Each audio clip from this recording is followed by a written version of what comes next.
तेलंगाना की राज्यपाल श्रीमती तमिलसाई सौंदरराजन जी, केंद्रीय मंत्रिमंडल के मेरे सहयोगी श्री जी कृष्ण रेड्डी जी, तेलंगाना सरकार के मंत्री, Indian school of business executive board के चेयरमैन, डीन, अन्य प्रोफेसर्स, टीचर्स, पेरेंट्स और मेरे प्यारे युवा साथियों,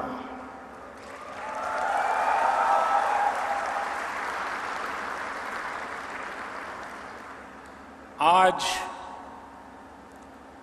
इंडियन स्कूल ऑफ बिजनेस ने अपनी गौरवमयी यात्रा के एक अहम माइलस्टोन पार किया है। हम सभी आईएसबी की स्थापना के 20 साल पूरे होने को सेलिब्रेट कर रहे हैं। आज अनेक साथियों को अपनी डिग्री मिली है, गोल्ड मेडल मिले हैं। आईएसबी को सफलता के इस पड़ाव पर पहुंचाने में अनेकों लोगों की तपस्या रही है। मैं आज उन सभी को याद करते हुए आप सभी को, आईएसबी के प्रोफेसर्स, फैकल्टी, सभी स्टूडेंट्स को, पेरेंट्स को, आईएसबी के एल्यूमनाइज को बहुत बहुत बधाई देता हूं।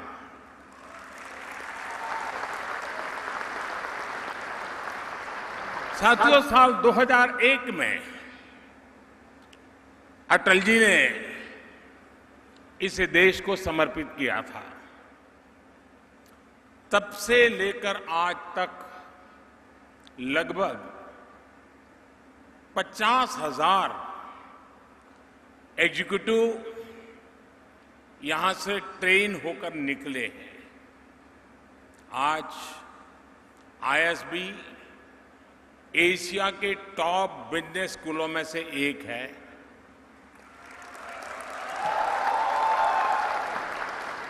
आईएसबी से निकलने वाले जो प्रोफेशनल्स हैं, वे देश के बिजनेस को गति दे रहे हैं, बड़ी बड़ी कंपनियों का मैनेजमेंट संभाल रहे हैं। यहां के स्टूडेंट्स ने अनेक स्टार्टअप बनाए हैं, अनेकों यूनिकॉर्न्स निर्माण में उनकी भूमिका रही है। ये आईएसबी के लिए उपलब्धि तो है ही, पूरे देश के लिए गर्व का विषय भी है। साथियों, मुझे बताया गया है कि ये हैदराबाद और मोहाली कैंपस की पहली ज्वाइंट ग्रेजुएशन सेरेमनी है। आज जो स्टूडेंट्स पास होकर निकल रहे हैं, उनके लिए ये इसलिए भी खास है क्योंकि इस समय देश अपनी आजादी के 75 वर्ष का पर्व मना रहा है, अमृत महोत्सव मना रहा है। हम बीते 75 साल की उपलब्धियों को देख रहे हैं और आने वाले 25 साल के संकल्पों का रोड मैप भी बना रहे हैं। आजादी के इस अमृत काल में आने वाले 25 साल के लिए जो संकल्प हमने लिए हैं, उसकी सिद्धि में आप सभी की बहुत बड़ी भूमिका है।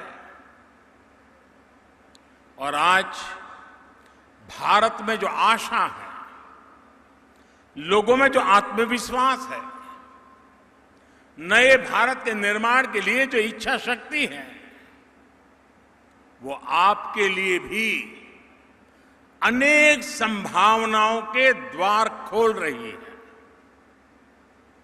आप खुद देखिए, आज भारत G20 देशों के समूह में फास्टेस्ट ग्रोइंग इकोनॉमी है।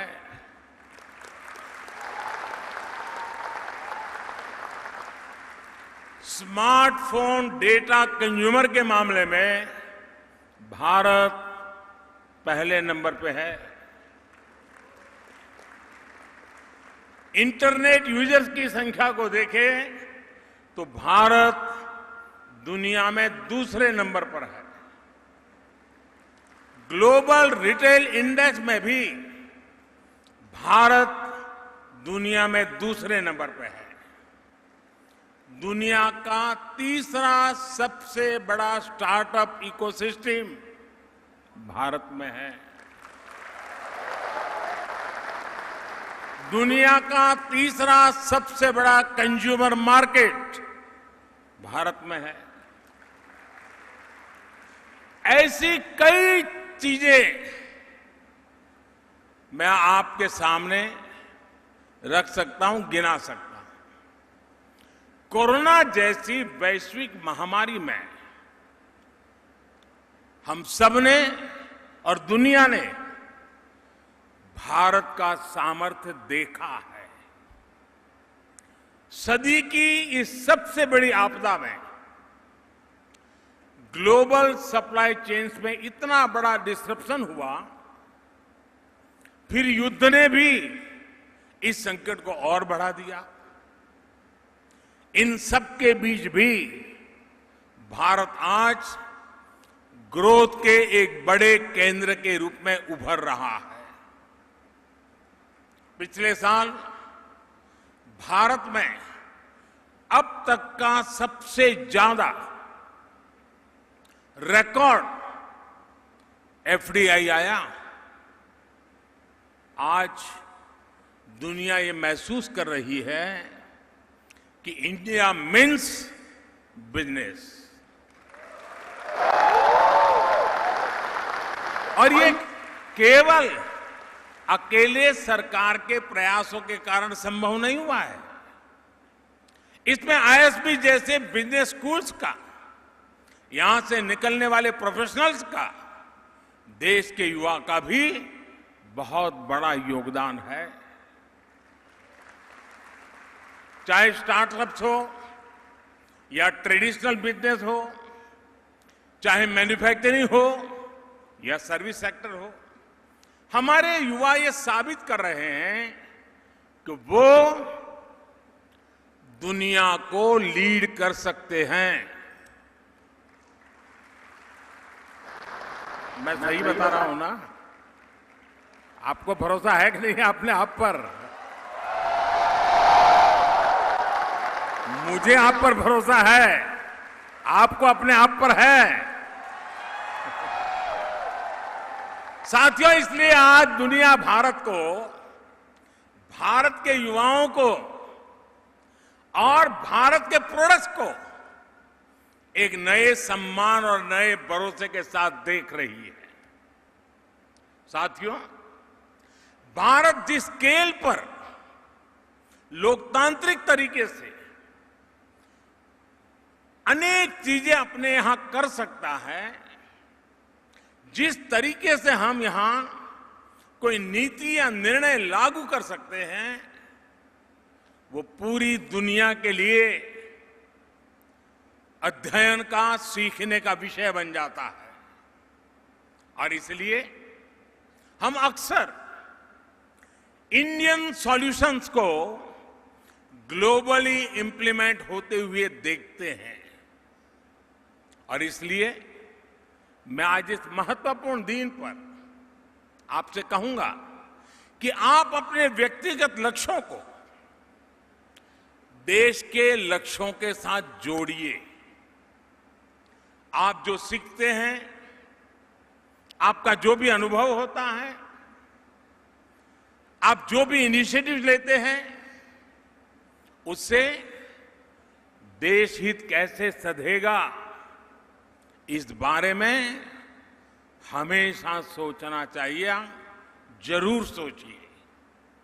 आज देश में चाहे ईज ऑफ डूइंग बिजनेस के लिए अभियान हो, 1,500 से ज्यादा पुराने कानूनों और हजारों कंप्लायंसेस को समाप्त करने का काम हो, टैक्स के अनेकों कानूनों को समाप्त करके जीएसटी जैसी पारदर्शी व्यवस्था का निर्माण हो, एंटरप्रेन्योर्स और इनोवेशंस को बढ़ावा देना हो, नई स्टार्टअप पॉलिसी हो, ड्रोन पॉलिसी हो, अनेक नए सेक्टर्स को खोलना हो, 21वीं सदी की आवश्यकताओं को पूरा करने वाली नेशनल एजुकेशन पॉलिसी को लागू करना हो, ये सारे बड़े बदलाव आप जैसे युवाओं के लिए ही तो हो रहे हैं।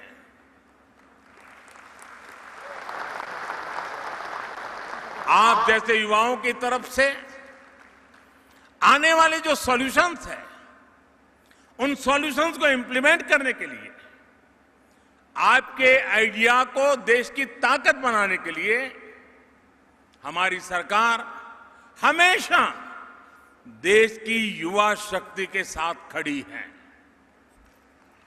साथियों, आपने सुना होगा, कई बार एक बात को मैं बार बार दोहराता भी हूं और अक्सर मैं कहता हूं, रिफॉर्म, परफॉर्म, ट्रांसफॉर्म की बात करता हूं।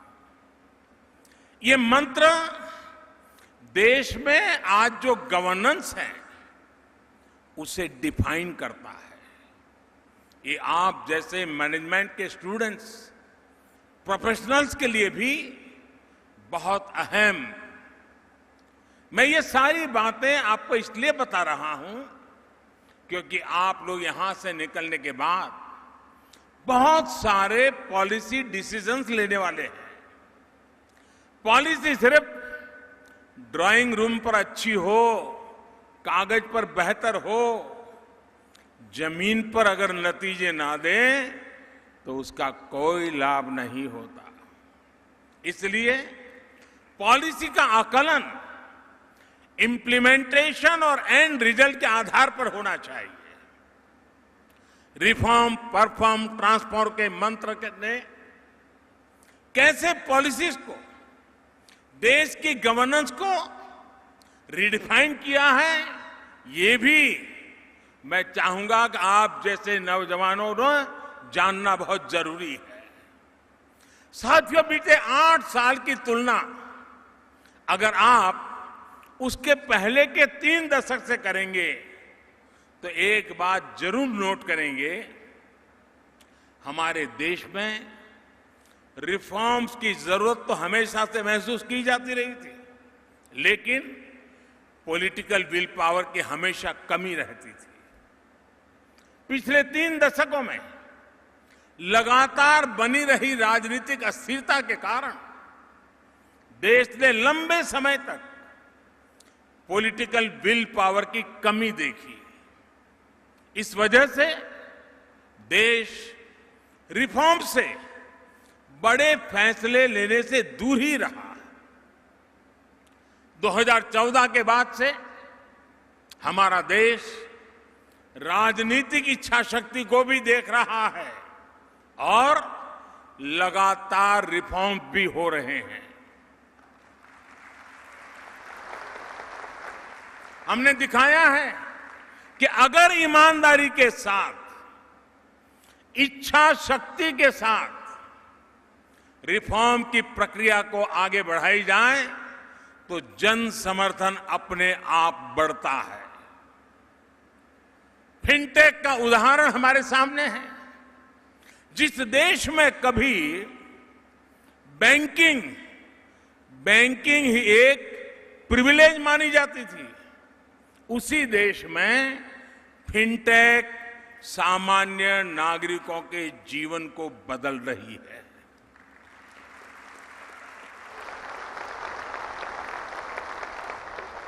जहां कभी बैंकों के प्रति भरोसा कायम करने के लिए बहुत सारी मेहनत करनी पड़ती थी, वहां अब दुनिया की 40% डिजिटल ट्रांजैक्शन हिंदुस्तान में हो रही है।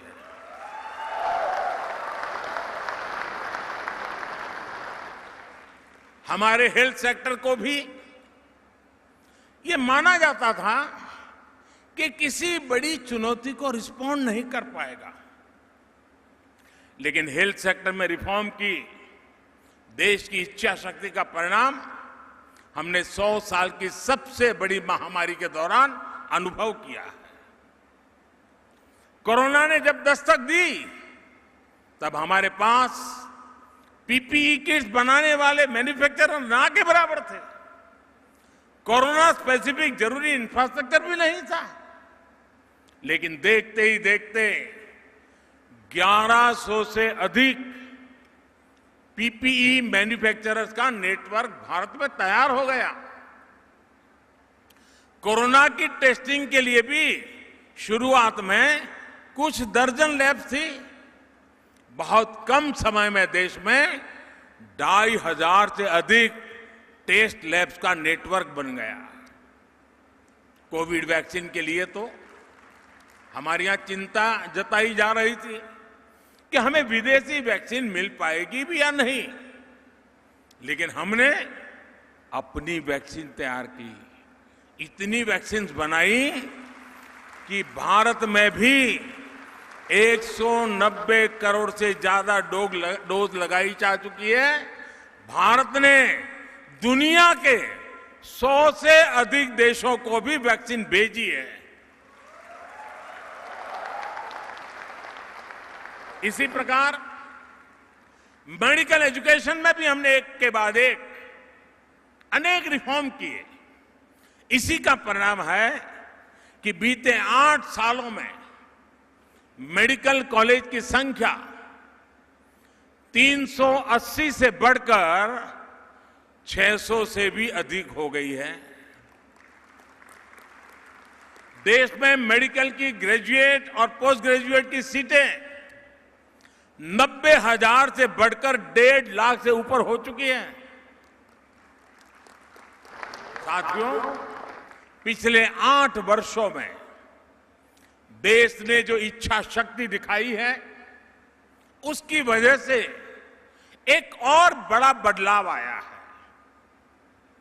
अब ब्यूरोक्रेसी भी पूरी शक्ति से रिफॉर्म्स को जमीन पर उतारने में जुटी है। सिस्टम वही है, लेकिन अब नतीजे बहुत संतोषजनक मिल रहे हैं। और इन 8 वर्षों में जो सबसे बड़ी प्रेरणा बनी है वो है जन भागीदारी। देश की जनता खुद आगे बढ़कर रिफॉर्म्स को गति दे रही है। और हमने ये स्वच्छ भारत अभियान में देखा है।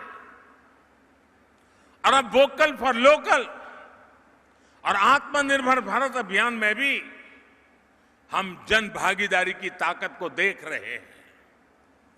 जब जनता सहयोग करती है तो नतीजे अवश्य मिलते हैं, जल्दी मिलते हैं। यानी सरकारी व्यवस्था में सरकार रिफॉर्म करती है, ब्यूरोक्रेसी परफॉर्म करती है और जनता के सहयोग से ट्रांसफॉर्मेशन होता है। साथियों, ये आपके लिए एक बहुत बड़ी केस स्टडी है। रिफॉर्म, परफॉर्म, ट्रांसफॉर्म की जो ये डायनेमिक्स हैं, वो आपके लिए रिसर्च का विषय है। आईएसबी जैसे बड़े संस्थान को अध्ययन करके, एनालिसिस करके दुनिया के सामने इसे लाना चाहिए। यहां से जो युवा साथी पढ़कर निकल रहे हैं, उन्हें भी रिफॉर्म, परफॉर्म, ट्रांसफॉर्म के इस मंत्र को हर क्षेत्र में लागू करने का प्रयास करना चाहिए। साथियों, मैं आपका ध्यान देश के स्पोर्ट्स इकोसिस्टम में आए ट्रांसफॉर्मेशन की तरफ भी दिलाना चाहता हूं। आखिर क्या कारण है कि 2014 के बाद हमें खेल के हर मैदान में अभूतपूर्व प्रदर्शन देखने को मिल रहा है?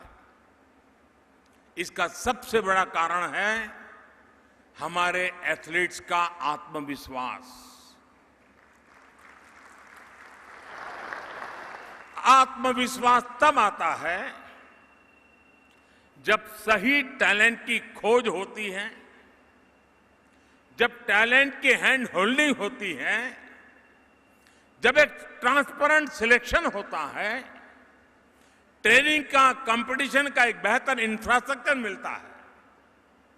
खेलो इंडिया से लेकर ओलंपिक्स पोडियम स्कीम तक ऐसे अनेक रिफॉर्म्स के चलते आज स्पोर्ट्स को ट्रांसफॉर्म होते हम अपनी आंखों के सामने देख सकते हैं, अनुभव कर सकते हैं।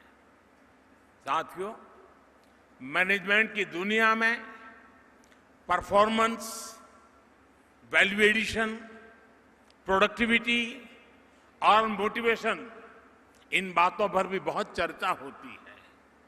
अगर आपको पब्लिक पॉलिसी में इसका उत्तम उदाहरण देखना है तो आपको एस्पिरेशनल डिस्ट्रिक्ट प्रोग्राम को जरूर स्टडी करना चाहिए। हमारे देश में 100 से अधिक ऐसे जिले थे जो विकास की दौड़ में काफी पीछे थे। देश के लगभग सभी राज्यों में एकाध दो कहीं पर थोड़े ज्यादा ऐसे एस्पिरेशनल डिस्ट्रिक्ट है। विकास से जुड़े हर पैरामीटर में ये जिले बहुत कम स्कोर करते थे। इसका सीधा प्रभाव देश की ओवरऑल परफॉर्मेंस पर, रेटिंग पर, ओवरऑल प्रदर्शन पर बड़ा नेगेटिव असर पड़ता था। इनको ये समझकर कुछ हो नहीं रहा है, बदलाव दिख नहीं रहा है, हालत बुरे हैं और इसलिए सरकारें क्या करती थी, उसको पिछड़ा घोषित कर देती थी। ये तो बैकवर्ड डिस्ट्रिक्ट है। अगर यही सोच है तो उनके मन में भी हो जाता है यहाँ तो ऐसा ही रहेगा, कुछ बदलाव नहीं होगा। सरकारी सिस्टम में जिन अफसरों को सबसे कम प्रोडक्टिव माना जाता था, निकम्मे माना जाता था, उनको अक्सर इन जिलों में तैनात करने देना और जाओ भाई तुम्हारा जानो, तुम्हारा नसीब, जाने पड़े रहो। लेकिन साथियों, हमने अप्रोच बदली। जिसे कल तक बैकवर्ड डिस्ट्रिक्ट कहते थे, हमने कहा है बैकवर्ड नहीं है, ये एस्पिरेशनल डिस्ट्रिक्ट है। हमने उसको एस्पिरेशनल घोषित किया और हमने तय किया कि हम इन जिलों में विकास की आकांक्षा जगाएंगे, एक नई भूख जगाएंगे। देश के एफिशिएंट युवा अधिकारियों को चिन्हित करके इन जिलों में भेजा गया। इन जिलों में होने वाले हर काम को विशेष तौर पर मॉनिटर किया गया। डैशबोर्ड पर रियल टाइम मॉनिटरिंग करने की व्यवस्था की। जहां जहां कमियां नजर आती थी, उन कमियों को दूर करने का प्रयास किया गया। और साथियों, आपको जानकर के खुशी होगी, आज स्थिति ये है कि इनमें से कई जिले आज देश के दूसरे बेहतर समझे जाने वाले जिलों से कहीं ज्यादा अच्छा परफॉर्म कर रहे हैं।